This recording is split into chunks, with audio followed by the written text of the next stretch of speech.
আজকে সব আমাদের হয়েছে কি অসুবিধা, মানে সেই একটা কথা আছে না যে সমস্ত দোষ নন্দ ঘোষ, সেই হয়েছে আমাদের বিলু।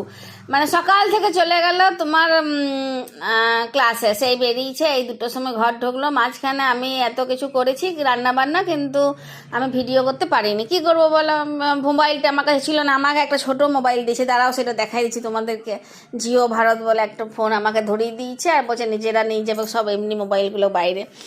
তো দিতেই হবে বলো, এখনকার দিনে অনলাইনের যুগ, ছবি তুলে নিয়ে এসেই পড়া হয়ে যাচ্ছে। আমাদের যেমন বই নোট এইসব না থাকলে মানে পড়া হতো না। এদের সব মোবাইলেই পড়ছে সারাদিন। বলছে মোবাইলে কী করছিস রে? বলছে পড়ছি।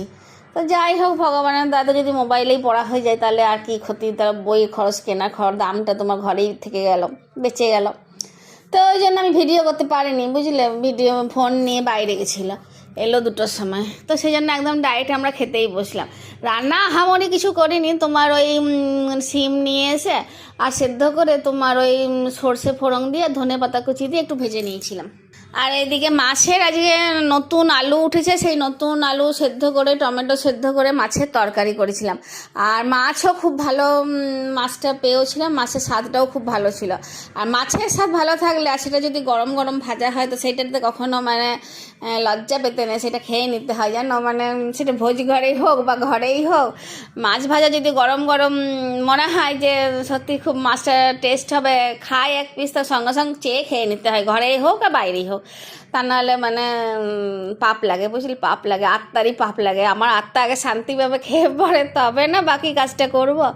তো সেই জন্য এক পিস করে মাছ ভাজা রেখেছিলাম আর এক পিস করে মাছ আমি ঝোলে দিয়েছিলাম। দিয়ে এই তো সব রান্না দিয়ে সেটাই খেলাম। মাছটা সত্যি দুর্দান্ত ভালো ছিল। আমি এই আমাদের নেমতপুরে বাজার থেকেই মাছটা কিনেছিলাম, মাসিদের কাছ থেকেই। তো তোমরা চাইলে ওখানে কিনবে, ওখানে আমি মাছ কিনে আজ অবধি কখনো ঠকিনি। তো সবসময় ভালো মাছ পেয়েছি। আর মাছের ভেতরটা দেখছি কতটা সাদা আর কত সুন্দর, মানে মেটে হয়ে গেছে। ভাজা মাছটা তো মানে কী বলবো, গায়ের যে চামড়াটা সেটাও খেয়েছি, কিন্তু সেদ্ধ মাছের আর এটা ভালো লাগে না। ঝোলে সেদ্ধ হয়ে গেলে সেটা টেস্ট অতটা ভালো লাগে না যতটা ভাজাটার ভালো লাগে। তো এইটা হলো খাওয়া। আর নতুন আলু তো ভাই, নতুন আলু দিয়ে ঝোলের টেস্ট তো মানে সে আলাদা, মানে আলাদা উচ্চতায় চলে যায় রান্না বান্না। মানে সেই মাছের থেকেও প্রিয় হচ্ছে ঝোলের আলুটা, বুঝলে।